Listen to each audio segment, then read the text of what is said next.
ಎಲ್ಲರಿಗೂ ನಮಸ್ಕಾರ. ನಮ್ಮ ಚಾನಲ್ಗೆ ಸ್ವಾಗತ. ಇಲ್ಲಿ ನಾವು ಎಲ್ಲ ಕಾಂಪಿಟೇಟಿವ್ ಎಕ್ಸಾಮ್ಗೆ ಬೇಕಾದ GK, current affairs, reasoning, science, history ಮತ್ತು ಇಂಪಾರ್ಟೆಂಟ್ ಕ್ವಶನ್ ಅನ್ನು ಡೈಲಿ ಅಪ್ಲೋಡ್ ಮಾಡುತ್ತೇವೆ. ಡೈಲಿ ಎಕ್ಸಾಮ್ಸ್ ಯೂಸ್ಫುಲ್ ವಿಡಿಯೋ ಬೇಕಾದರೆ ಈಗಲೇ ನಮ್ಮ ಚಾನಲ್ ಸಬ್ಸ್ಕ್ರೈಬ್ ಮಾಡಿ. ಬೇರೆ ಬೇರೆ ಕುದಿಬಿಂದುಗಳನ್ನು ಹೊಂದಿರುವ ದ್ರವಗಳನ್ನು ಬೇರ್ಪಡಿಸುವ ವಿಧಾನ. ಅಂಶ ಬಾಷ್ಪ ಪಟ್ಟಿ ಇಳಿಸುವಿಕೆ. ಘನವಸ್ತುಗಳನ್ನು ಕಾಯಿಸಿದಾಗ ನೇರವಾಗಿ ಅನಿಲ ರೂಪಕ್ಕೆ, ಅನಿಲವನ್ನು ತಂಪು ಮಾಡಿದಾಗ ನೇರವಾಗಿ ಘನರೂಪಕ್ಕೆ ಬರುವ ವಸ್ತುಗಳು. ಉತ್ಪಾದನಾ ಹೊಂದುವ ವಸ್ತುಗಳು. ಉತ್ಪತ್ತನ ಹೊಂದವಲ್ಲ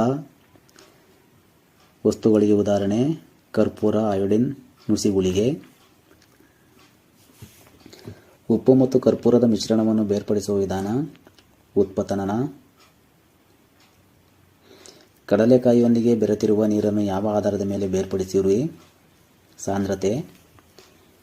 ಎಣ್ಣೆ ಮತ್ತು ನೀರಿನ ಮಿಶ್ರಣದಲ್ಲಿ ಎಣ್ಣೆ ನೀರಿನ ಮೇಲೆ ತೇಲುತ್ತದೆ. ಕಾರಣ ಎಣ್ಣೆಯ ಸಾಂದ್ರತೆ ನೀರಿಗಿಂತ ಕಡಿಮೆ. ಮರಳಿನಲ್ಲಿ ಬೆರೆತಿರುವ ಕಬ್ಬಿಣದ ಚೂರುಗಳನ್ನು ಬೇರ್ಪಡಿಸುವ ವಿಧಾನ ಕಾಂತೀಯ ವಿಧಾನ. ನೀರು ಮತ್ತು ಮದ್ಯಸಾರವನ್ನು ಬೇರ್ಪಡಿಸುವ ವಿಧಾನ ಆಂಶಿಕ ಬಟ್ಟಿ ಇಳಿಸುವಿಕೆ. ಉಪ್ಪು ಮತ್ತು ಸಕ್ಕರೆಯ ಮಿಶ್ರಣವನ್ನು ಯಾವ ವಿಧಾನದಿಂದ ಬೇರ್ಪಡಿಸುವಿರಿ? ದ್ರಾವಕ ಸಾರೀಕರಣ. ದಹನ ಕ್ರಿಯೆಗೆ ಅಗತ್ಯವಾದ 3 ಅಂಶಗಳು: ದಹ್ಯವಸ್ತು, ದಹನಾನು, ಕೂಲಿ, ತಾಪ. ವಸ್ತುವೊಂದು ವೇಗವಾಗಿ ದಹಿಸಿ ಗಣನೀಯ ಪ್ರಮಾಣದಲ್ಲಿ ಬೆಳಕು ಮತ್ತು ಉಷ್ಣದ ರೂಪದಲ್ಲಿ ಶಕ್ತಿಯನ್ನು ಬಿಡುಗಡೆ ಮಾಡುವ ದಹನ ಕ್ರಿಯೆಯೇ ತೀವ್ರ ದಹನ. ದಹನ ಕ್ರಿಯೆಯು ಅತಿ ಶೀಘ್ರವಾಗಿ ನಡೆದು ಅಧಿಕ ಪ್ರಮಾಣದಲ್ಲಿ ಶಕ್ತಿ ಬಿಡುಗಡೆಯಾಗುವ ಕ್ರಿಯೆಯೇ ಸ್ಫೋಟ. ಕಬ್ಬಿಣ ತುಕ್ಕು ಹಿಡಿಯುವುದು ಮಂದ ದಹನ. ಕಾಗದ ಉರಿಯುವುದು ತೀವ್ರ ದಹನ. ಮೆಗ್ನೀಷಿಯಂ ತಂತಿ ಉರಿಯುವುದು ತೀವ್ರ ದಹನ. ಡೈನಮೈಟ್ ಉರಿಯುವುದು ಸ್ಫೋಟ. ಜೀವಿಗಳ ದೇಹದಲ್ಲಿ ಗ್ಲೂಕೋಸ್ನ ದಹನ ಮಂದ ದಹನ. ಕ್ಲೋರಿನ್ ತುಂಬಿದ ಬಾಡಿಗೆ ಅಲ್ಯೂಮಿನಿಯಂ ಪುಡಿಯನ್ನು ಉದ್ದುರಿಸಿದಾಗ ನಡೆಯುವ ದಹನ ಕ್ರಿಯೆಯ ವಿಶೇಷ. ಇದು ಆಕ್ಸಿಜನ್ ಉಪಯೋಗವಿಲ್ಲದೆ ನಡೆಯುತ್ತದೆ. ದಹನ ಕ್ರಿಯೆಯಲ್ಲಿ ಉತ್ಪತ್ತಿಯಾಗುವ ಉಷ್ಣದ ಪರಿಮಾಣವನ್ನು ಅಳೆಯುವ ಏಕಮಾನ ಕ್ಯಾಲೋರಿ. ಅತ್ಯಧಿಕ ಕ್ಯಾಲೋರಿ ಮೌಲ್ಯವಿರುವ ಇಂಧನ ಹೈಡ್ರೋಜನ್. ಹೈಡ್ರೋಜನ್ಗೆ ಅತ್ಯಧಿಕ ಕ್ಯಾಲೋರಿ ಮೌಲ್ಯವಿದ್ದರೂ ಇದನ್ನು ಇಂಧನವಾಗಿ ಬಳಸಲಾಗುವುದಿಲ್ಲ. ಕಾರಣ ಅದರ ಉಚ್ಚ ದಹನಶೀಲತೆ. ಕೆಲವು ಇಂಧನಗಳ ಕ್ಯಾಲೋರಿ ಮೌಲ್ಯ. ಇಂಧನ ಕ್ಯಾಲೋರಿ ಗ್ರಾಂ. ಮರ 4, ಕಲ್ಲಿದ್ದಲು 7.5 -8, ಸೀಮೆಎಣ್ಣೆ 12.5, ಇಂಧನ ತೈಲ 10.7, LPG 14.2, ಜೈವಿಕ ಅನಿಲ 9.5, ಹೈಡ್ರೋಜನ್ 39.2. ವಾಯುಮಾಲಿನ್ಯವನ್ನು ಅತಿ ಹೆಚ್ಚು ಮಾಡುತ್ತಿರುವ ಪ್ರಮುಖ ಮಾಲಿನ್ಯಕಾರಕ ಹೈಡ್ರೋಕಾರ್ಬನ್ ಇಂಧನಗಳು. ಹೊಗೆಯಲ್ಲಿ ಕಾರ್ಬನ್ ಮಾನಾಕ್ಸೈಡ್ ಮತ್ತು ಕಾರ್ಬನ್ ಕಣಗಳ ಪ್ರಮಾಣ ಹೆಚ್ಚಿಸುವುದು ಇದನ್ನು ಸೂಚಿಸುತ್ತದೆ. ಇಂಧನದ ಅಪೂರ್ಣ ದಹನ. ರಾಸಾಯನಿಕ ಬಂಧಗಳು. ಎಲೆಕ್ಟ್ರಾನ್ಗಳ ವರ್ಗಾವಣೆಯಿಂದ ಉಂಟಾಗುವ ಬಂಧ ಅಯಾನಿಕ ಬಂಧ.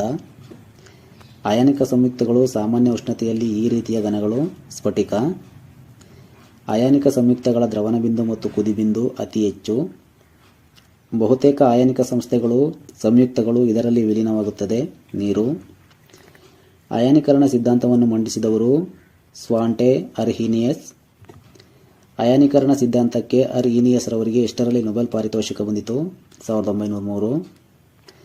1903ರಲ್ಲಿ ನೊಬೆಲ್ ಪಾರಿತೋಷಿಕ ಪಡೆದ ಪ್ರಸಿದ್ಧ ವಿಜ್ಞಾನಿಗಳು ಮೇರಿ ಕ್ಯೂರಿ, ಪಿಯರ್ ಕ್ಯೂರಿ, ಸ್ವಾಂಟೆ ಅರ್ಹೀನಿಯಸ್. ಧನ ಅಯಾನು ಮತ್ತು ಋಣ ಅಯಾನುಗಳ ವಿದ್ಯುದಾವೇಶ ಸಮಪ್ರಮಾಣದಲ್ಲಿರುವುದು ಲವಣ. ಸಹವೆಲೆನ್ಸಿಯ ಮತ್ತು ಅಯಾನಿಕ ಬಂಧಗಳೆರಡೂ ಇರುವ ಒಂದು ಸಂಯುಕ್ತ ಸೋಡಿಯಂ ಅಸಿಟೇಟ್. ಒಂದು ಧಾತುವಿನ ಪರಮಾಣುಗಳ ನಡುವೆ ಉಂಟಾಗುವ ಬಂಧ ಸಹವೆಲೆನ್ಸಿಯ ಬಂಧ, ಕೋವೆಲೆಂಟ್ ಬಂಧ. ಎಲೆಕ್ಟ್ರಾನ್ಗಳ ಹಂಚಿಕೆಯಿಂದ ಉಂಟಾದ ಬಂಧ ಸಹವೆಲೆನ್ಸಿಯ ಬಂಧ. ಸಾಮಾನ್ಯವಾಗಿ ಅಯಾನಿಕ ಸಂಯುಕ್ತಗಳು ಇದರಲ್ಲಿ ಕರಗುತ್ತವೆ. ನೀರು. ನೀರಿನಲ್ಲಿ ಕರಗುವ ಕೆಲವು ಕೋವೆಲೆಂಟ್ ಸಂಯುಕ್ತಗಳು ಯೂರಿಯಾ, ಸಕ್ಕರೆ, ಗ್ಲೂಕೋಸ್. ಈ ಸಂಯುಕ್ತಗಳು ಸಾಮಾನ್ಯವಾಗಿ ಉತ್ತಮ ವಿದ್ಯುದ್ವಾಹಕಗಳು. ಅಯಾನಿಕ. ಪ್ರೀತಿ ಸಹವೆಲೆನ್ಸಿಯ ಬಂಧದಲ್ಲಿ ಎಷ್ಟು ಎಲೆಕ್ಟ್ರಾನ್ಗಳಿರುತ್ತವೆ? ಒಂದು ಜೊತೆ. HClನಲ್ಲಿ H ಮತ್ತು Clಗಳ ನಡುವೆ ಈ ರೀತಿಯ ಬಂಧ ಉಂಟಾಗಿದೆ: ಧ್ರುವೀಯ ಬಂಧ, ಅಸಮನ್ಯೂಕ್ಲಿಯ ಸಹವೆಲೆನ್ಸಿಯ ಬಂಧ. ಈ ಸ್ಥಿತಿಯಲ್ಲಿ ಸಾಮಾನ್ಯವಾಗಿ ಲೋಹಗಳ ಅವಿದ್ವಾಹಕಗಳು ಅನಿಲ, ಲೋಹಬಂಧವು ಇವುಗಳಲ್ಲಿ ಮಾತ್ರ ಕಂಡುಬರುತ್ತದೆ. ಲೋಹ ಮತ್ತು ಮಿಶ್ರಲೋಹ. ಈ ಲೋಹಗಳಿಗೆ ಕುಟ್ಯ ಮತ್ತು ತನ್ಯ ಗುಣ ಇಲ್ಲ. ಆಲ್ಕಲಿ, ಕ್ಷಾರ ಲೋಹಗಳು. ವಿಸ್ತನೀಕೃತ ಎಲೆಕ್ಟ್ರಾನ್ಗಳು ಇವುಗಳಲ್ಲಿ ಕಂಡುಬರುತ್ತವೆ. ಲೋಹಗಳು. ಎಲೆಕ್ಟ್ರಾನ್ ಸಾಗರ ಮಾದರಿ ಅಥವಾ ಎಲೆಕ್ಟ್ರಾನ್ ಅನಿಲ ಮಾದರಿಯು ಯಾವ ಬಂಧವನ್ನು ವಿವರಿಸುತ್ತದೆ? ಲೈಂಗಿಕ ಬಂಧ.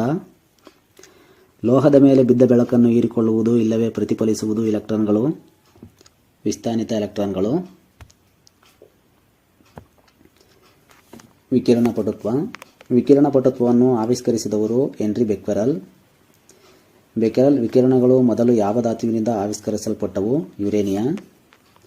ಪರಮಾಣು ಸಂಖ್ಯೆ 81 ರಿಂದ 92ರವರೆಗಿನ ಎಲ್ಲ ಧಾತುಗಳು ವಿಕಿರಣಗಳು ಪಟುವಾಗಿವೆ. ಅಸ್ಥಿರ ಬೀಜವು ಕೆಲವು ರೀತಿಯ ವಿಕಿರಣಗಳನ್ನು ಉಮ್ಮಿಸುತ್ತಾ ಕ್ಷಮಿಸುವ ವಿದ್ಯಮಾನ ವಿಕಿರಣ ಪಟುತ್ವ. ವಿಕಿರಣಪಟು ವಿಕಿರಣಗಳ ಸ್ವಭಾವವನ್ನು ಅಧ್ಯಯನ ಮಾಡಿದವರು ರುದರ್ಫರ್ಡ್ ಫೋರ್ಡ್. ಈ ಕಣವು 2 ಪ್ರೋಟಾನ್ ಮತ್ತು 2 ನ್ಯೂಟ್ರಾನ್ಗಳ ಒಗ್ಗೂಡುವಿಕೆಯಿಂದ ಆಗಿದೆ. ಆಲ್ಫಾ. ಎಲೆಕ್ಟ್ರಾನ್ಗಳ ರೀತಿಯೇ ಇರುವ ಕಣಗಳು ಬೀಟಾ. ಎಕ್ಸ್ ಕಿರಣಗಳಿಗಿಂತ ಅಧಿಕ ಪ್ರಮಾಣದ ಶಕ್ತಿಯನ್ನು ಹೊಂದಿರುವ ಕಣಗಳು ಗಾಮಾ ವಿಕಿರಣಗಳು. ಒಂದು ಧಾತುವನ್ನು ಇನ್ನೊಂದು ಧಾತುವಾಗಿ ಪರಿವರ್ತಿಸುವುದಕ್ಕೆ ದ್ರವ್ಯಂತರಣ ಎನ್ನುವರು.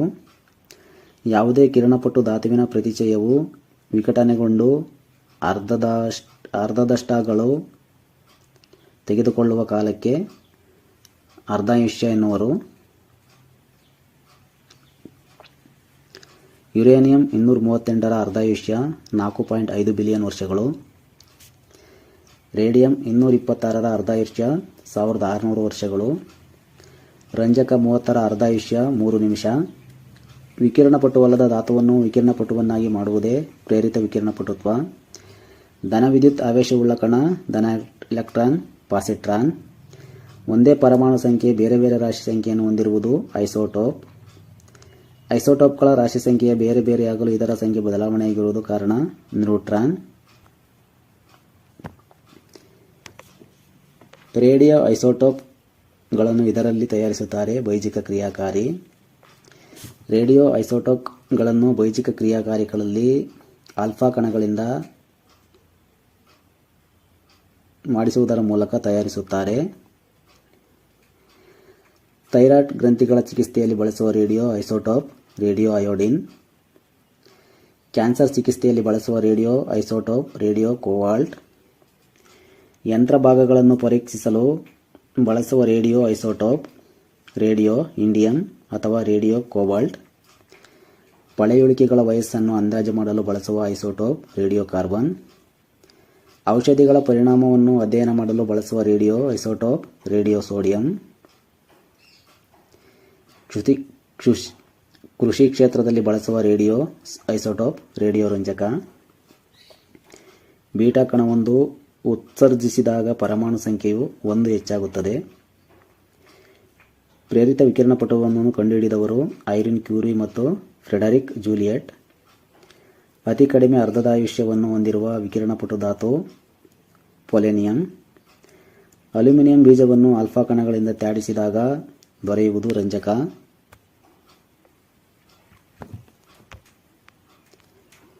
ಪೊಲೆನಿಯಂ ಎಂಬ ಹೊಸ ವಿಕಿರಣ ಪಟು ಧಾತುವನ್ನು ಆವಿಷ್ಕರಿಸಿದವರು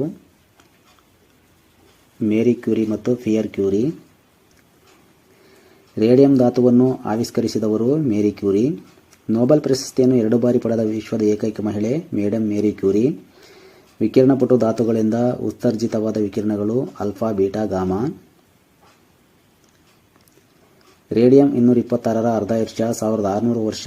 1 mg ರೇಡಿಯಂ 0.125 mg ಆಗಲು ತೆಗೆದುಕೊಂಡ ಕಾಲ 1800 ವರ್ಷಗಳು. ಹೈಡ್ರೋಜನ್ನ ಐಸೋಟೋಪ್ಗಳು 1H1 ಪ್ರೋಟಿಯಂ ಸಾಮಾನ್ಯ hydrogen, 1H2 deuterium, 1H3 tritium. ವಿಕಿರಣಪಟು ಐಸೋಟೋಪ್ಗಳನ್ನು ಹೀಗೆನ್ನುವರು ರೇಡಿಯೋ ಐಸೋಟೋಪ್. ಬೈಜಿಕ ಶಕ್ತಿ. ಪರಮಾಣು ಬೀಜದಲ್ಲಿ ಬದಲಾವಣೆಯನ್ನು ತರುವಂತಹ ಕ್ರಿಯೆ ಬೈಜಿಕ ಕ್ರಿಯೆ. ಬೈಜಿಕ ಕ್ರಿಯೆಯಲ್ಲಿ ಬಿಡುಗಡೆಯಾಗುವ ಶಕ್ತಿ ಪರಮಾಣು ಶಕ್ತಿ. ಇದು ಬೈಜಿಕ ಶಕ್ತಿಯ ಉಗಮವನ್ನು ವಿವರಿಸಿತು. ಐನ್ಸ್ಟೀನ್ನ ರಾಶಿ ಶಕ್ತಿ ಸಂಬಂಧ. ಇವರ ಪ್ರಕಾರ ರಾಶಿ ಮತ್ತು ಶಕ್ತಿಗಳು ಅಂತರ್ಪರಿವರ್ತಕಗಳು ಐನ್ಸ್ಟೀನ್. ಬೈಜಿಕ ಶಕ್ತಿಯ ಉಗಮವನ್ನು ವಿವರಿಸಿದ ಸಮೀಕರಣ ಯಾವುದು? E=mc2. ವಿಕಿರಣ ಪಟುತ್ವವಿರುವ ಧಾತುಗಳು ಸಾಮಾನ್ಯವಾಗಿ ಅಸ್ಥಿರ. ಒಂದು ಪರಮಾಣು ಬೀಜದ ಸ್ಥಿರತೆಯನ್ನು ಅಳೆಯುವುದು ಬಂಧಕ ಶಕ್ತಿ. 1 ಮಿಲಿಗ್ರಾಂ ದ್ರವ್ಯರಾಶಿಯಿಂದ ಬಿಡುಗಡೆಯಾಗಬಲ್ಲ ಶಕ್ತಿ ಪ್ರಮಾಣ 3 × 10 11 J.